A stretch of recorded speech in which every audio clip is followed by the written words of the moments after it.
Shampoo করার পরে একটি উপাদান ব্যবহার করতে বলবো। যে সকল ব্যক্তিদের চুল পড়ার সমস্যা দিন দিন বেড়েই চলেছে, কোনোভাবে নতুন চুল গজাচ্ছে না, মনে হচ্ছে চুলের প্রাণটা আপনারা হারিয়ে ফেলেছেন, চুলে রুক্ষ ভাব চলে আসছে, চুলের যে জেল্লাটা আপনারা হারিয়ে ফেলেছেন, সে সকল ব্যক্তিদের জন্য বলতে চাই আপনারা চা তৈরি করবেন। টি ব্যাগ দিয়েও করতে পারেন, চা পাতা দিয়েও তৈরি করতে পারেন। চা তৈরি করার পরে ঠান্ডা হওয়ার পরে একটি স্প্রে বোতলে রাখবেন।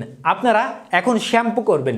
শ্যাম্পু করার পরে আপনারা চুলের গোড়া থেকে আগা পর্যন্ত, মাথার ত্বক থেকে আগা পর্যন্ত এই চা পাতার লিকারটা আপনারা স্প্রে করবেন।